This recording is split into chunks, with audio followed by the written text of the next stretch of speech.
Howdy. What's Satori? Happy Tuesday. It's a nice sunny day.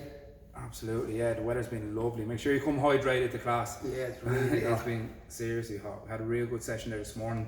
Plenty of work done. Pat was getting in with Kyle, getting the rounds in. I was observing and getting a few rounds in with Yanis, Bit which of was no great gi as with well. MMA and a bit of gi going on Yeah, all in one. So yeah. Not much to report this week really. It's just been, thankfully, business as usual. We're waiting for that announcement this evening to see what's I thought happening. it was 10 o'clock this morning, no? Was it? Yeah. Oh, I thought it was this evening. Well, I'll have to check that. I So googled the thing and said yeah, but it didn't seem to say any different. That Dublin we're in, it's just about 6 in a house from the same. You can't knock to your friend's house or something. yeah. It didn't seem to change too much. But I will see. I'll check again later on. yeah, so some tired heads on the mats there yesterday. All the kids back in school. All Yeah. the teens had to crack the whip at them a bit. Let a shout or two, but must be tough enough coming from 9 till 4 in a classroom with a mask on straight onto the mats. Yeah, I would not fancy wearing a mask all day. Like you want those face visors wouldn't be so bad, would they? The plastic one, because at least you can breathe. But just walking around the centre for half an hour with that face It's even mask tough on is a enough. bit much, like. Yeah. Especially with them when you see a bunch of people not wearing them, you're like, Yeah.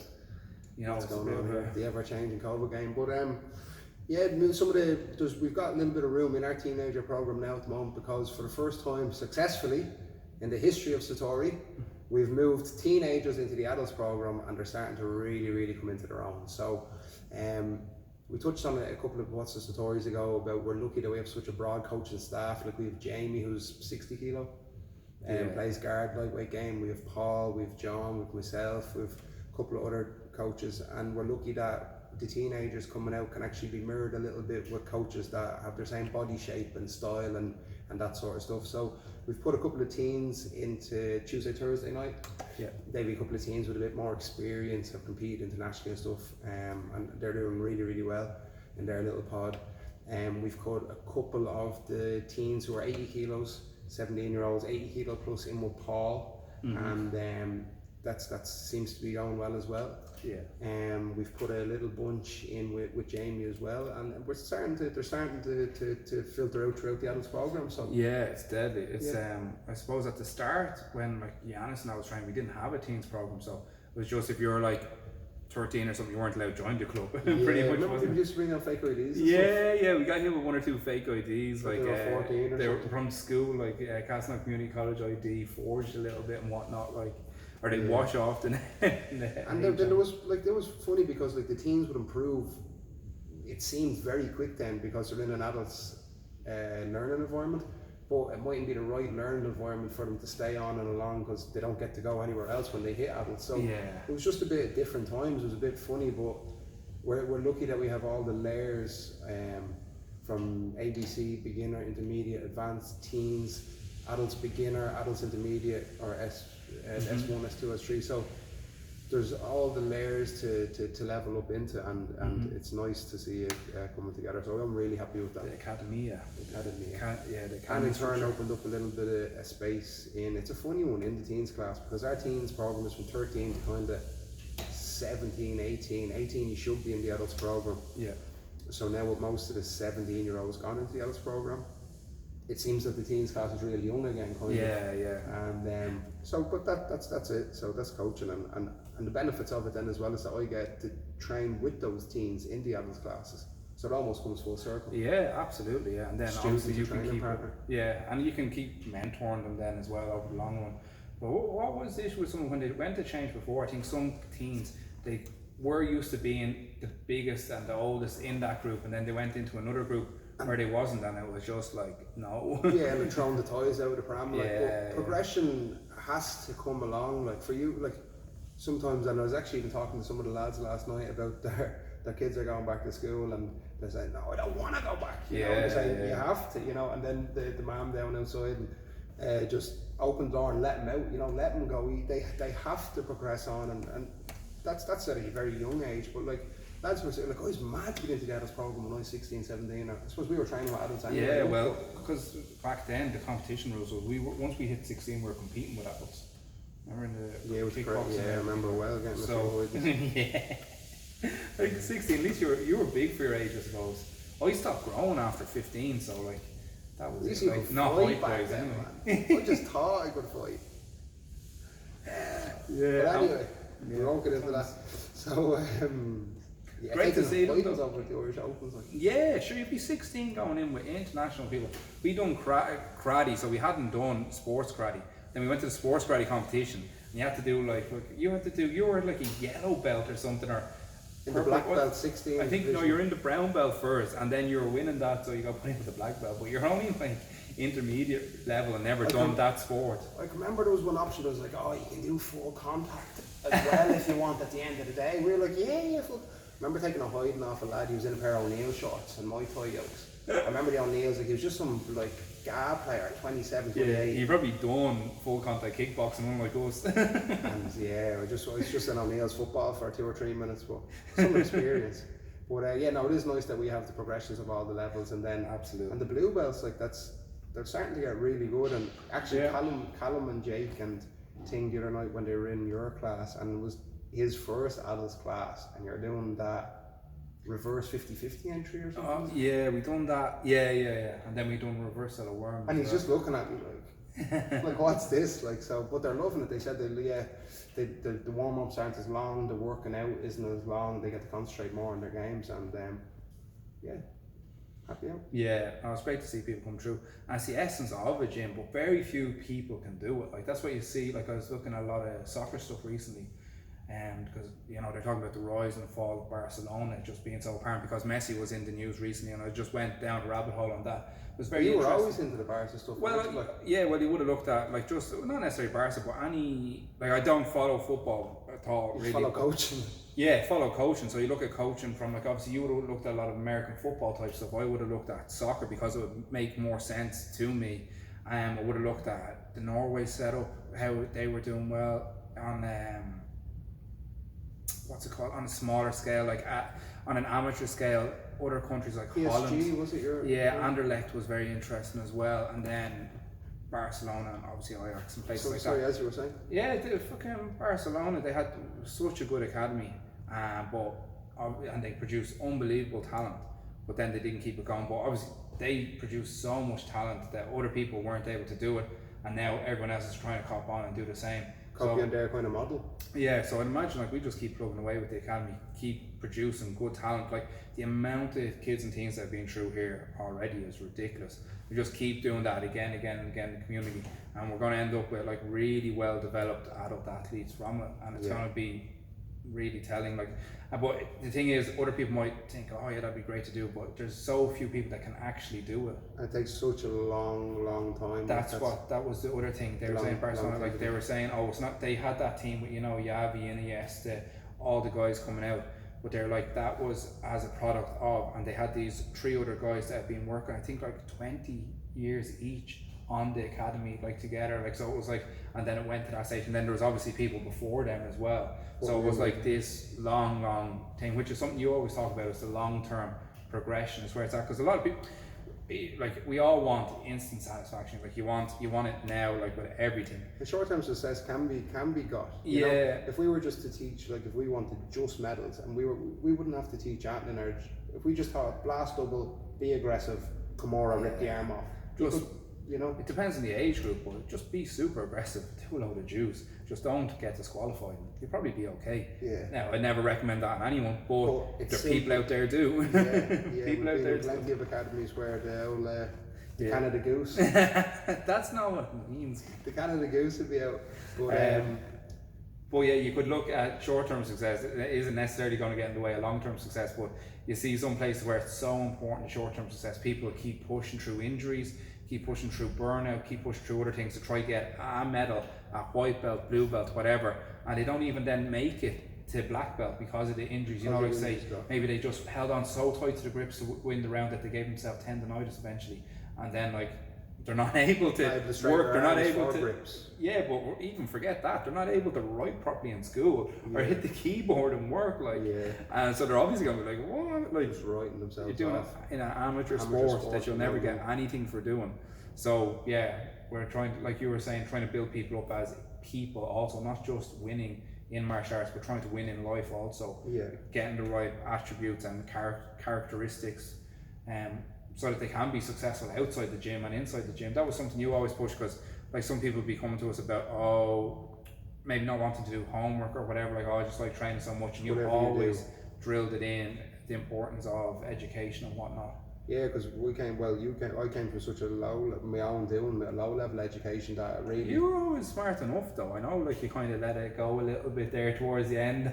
Yeah. But like you always were very smart up to your junior cert and everything, like. Yeah, I was a bit too cool for school then, but yeah. I went through the whole ringer, but I only got the whole ringer, and ended up getting a degree when I was 24 through Jiu Jitsu, thank God.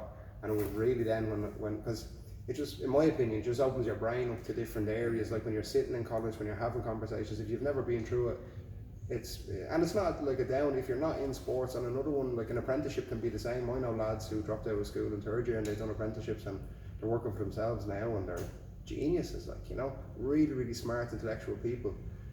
But it's just in a different field.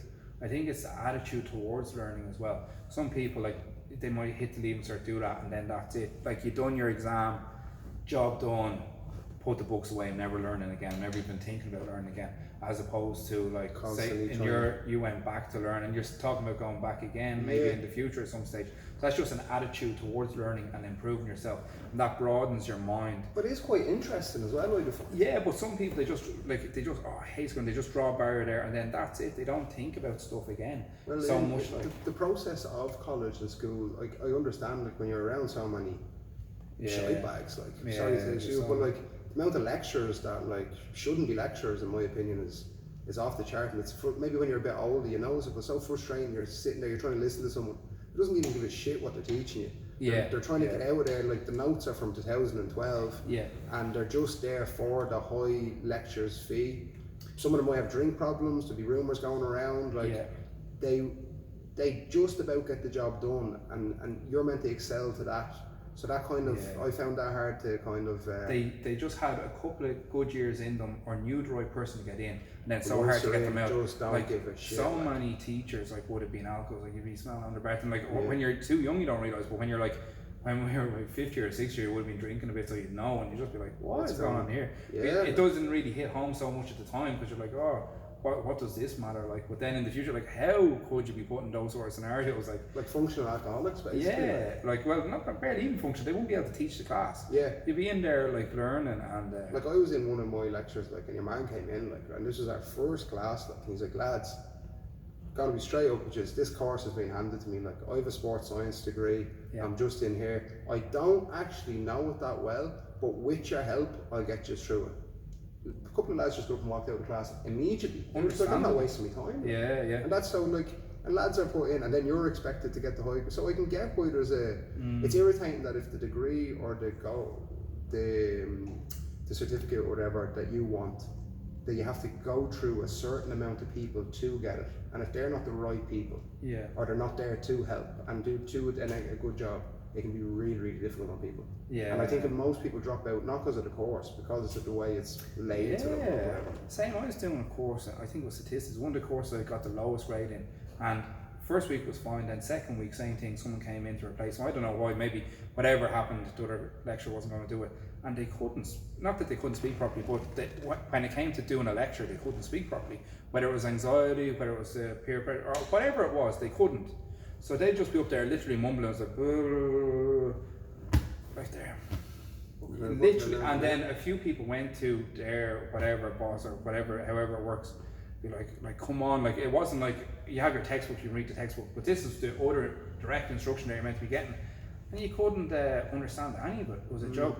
But that was something, going back to the football thing, that was something you notice in some Scandinavian countries, how much they put into the coaches. Same with Irish rugby, they put so much into the coaches. And if you look at like what Ireland does well in the Olympics, it's boxing, and that's because from a low level, like, it's hereditary, or it's just been in the country so obviously long. Guard isn't in the Olympics, and then rugby isn't in the Olympics, but really high level rugby team, top 2 or 3 in the world. Doing phenomenally well. And that's the only ones really that that's grassroots, that the government supports, that you can go through all the. Well, the government put money into a lot of them, but like sometimes it can just get skewed so much for various reasons. But like very noticeable in the rugby is the quality of the coaches. Like, they get such good coaches from around the world to get them in here. I And remember when we were in CCC put out a rugby team and we joined it for the crack. Like, and Castlemont College is down the road, and they'd be a private school, like big rugby team, like a good few hard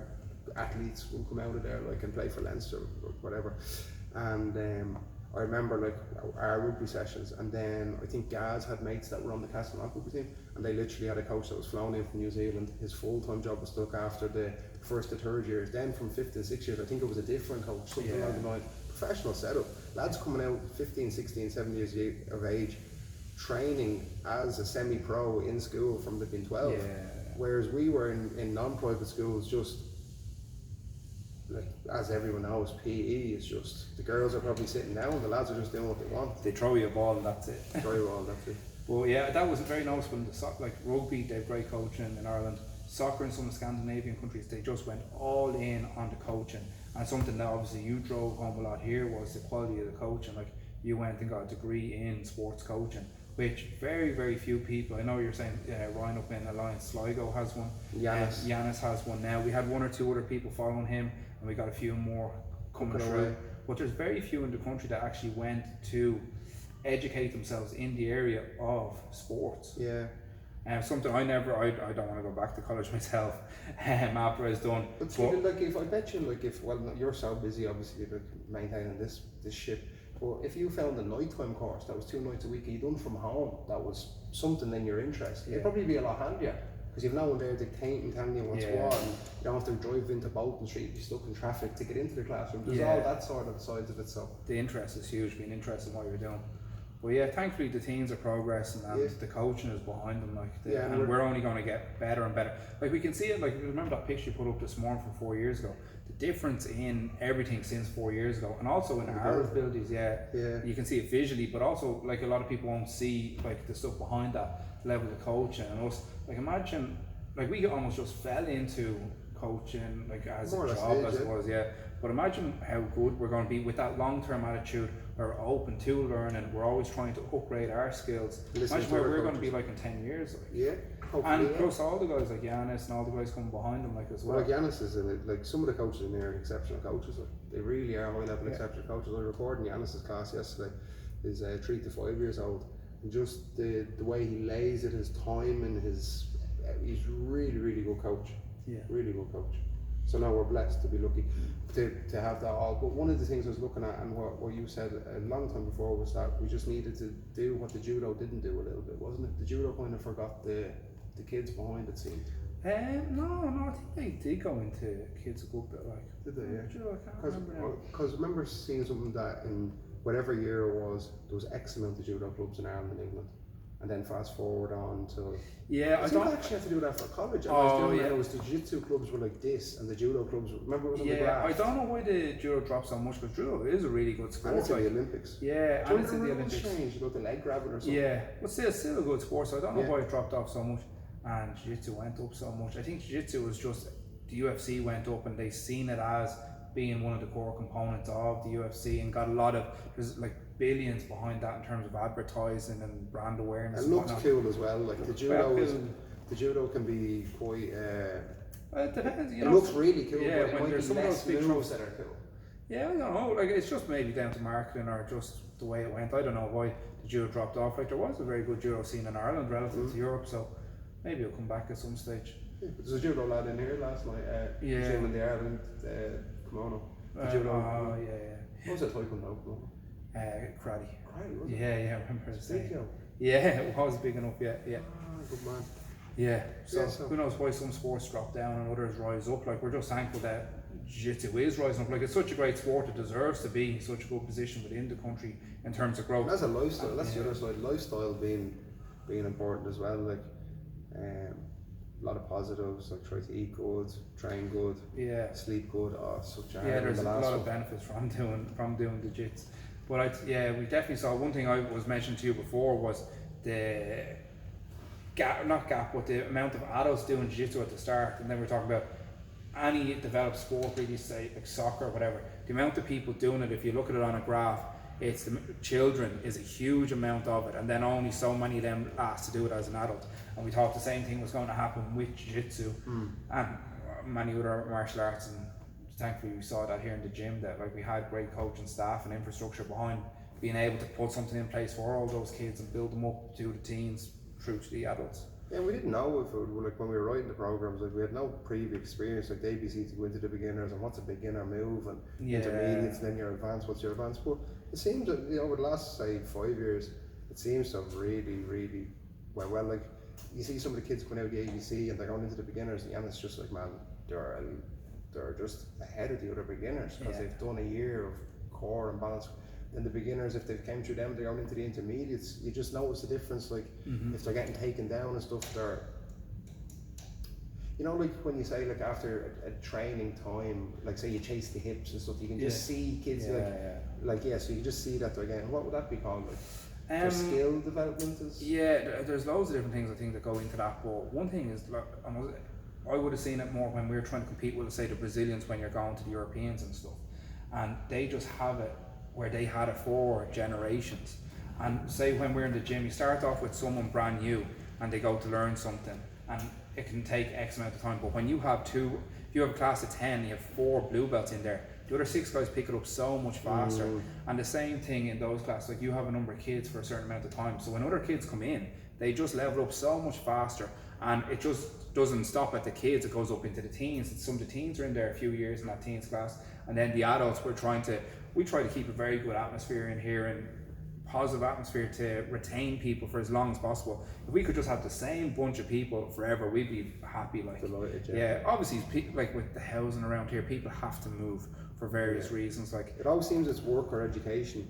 The housing is a huge one. I done a list. I checked out a photo from about 3 years ago, and there was about 10 or 12 in the photo that weren't here now. And I went down through them. I think it was 8 or 9 of them were after moving house. Like, that's it. If it's not abroad, it's to out to the sticks, because like they can't buy something around here. Which, what can you do?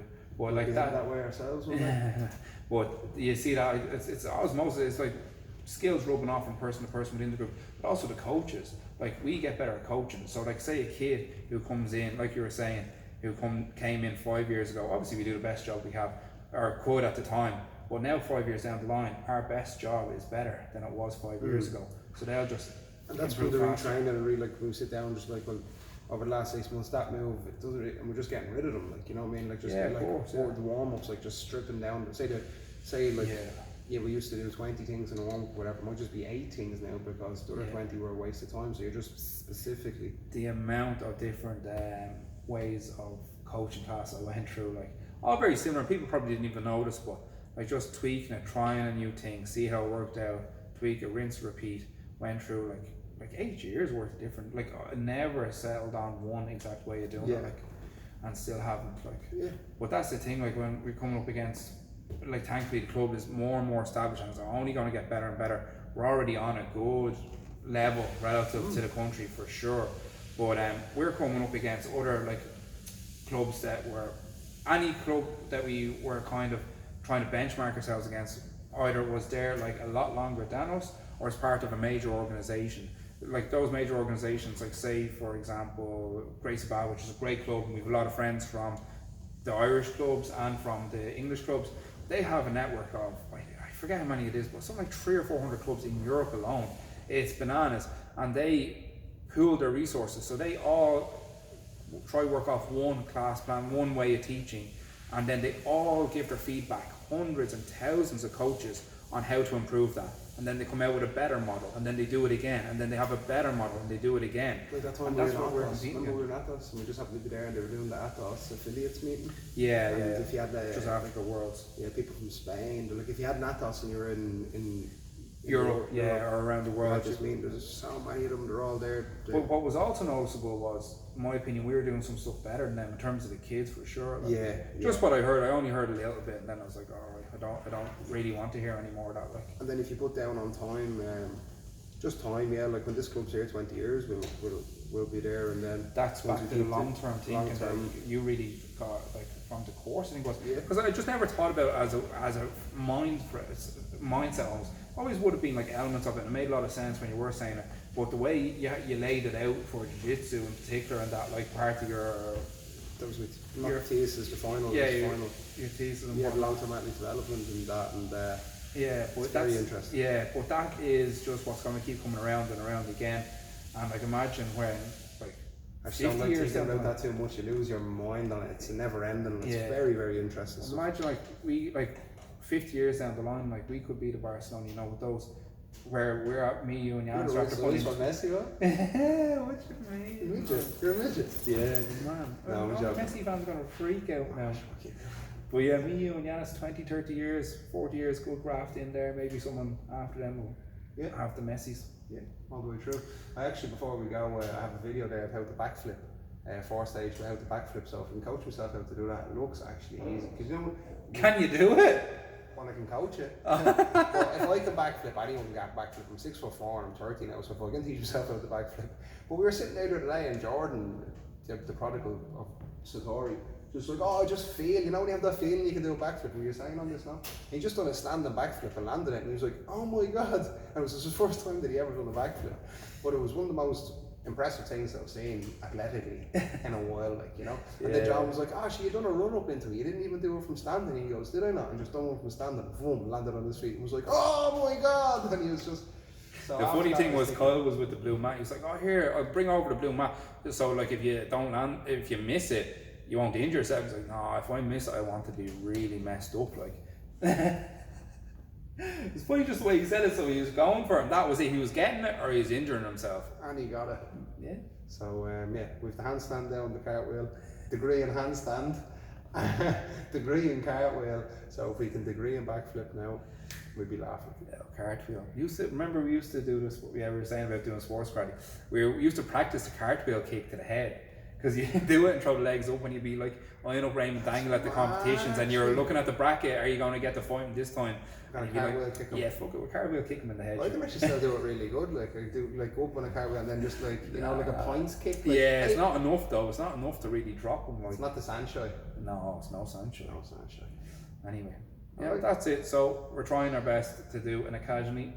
Pat came up with the name. Some of the ideas. Remember Satori. Academy of Excellence? Oh, Academy of Excellence. Yeah, I remember I wanted to call it Clonsilla Scrap Factory. Remember or something? Yeah, Remember that? You were like, man, we're going to open a gym. What do you think of Satori? And I was like, what do you think of Clonsilla Fight Shop? And he was like, oh, I don't know if it'd be great for the kids and all. So here we are now, 7 years later. Oh, The Clonsilla Fight Shop never took off, but maybe someday. maybe someday. Keep the training, see you on the mats. Absolutely. Until next week, woosah. Enjoy the sun. Peace.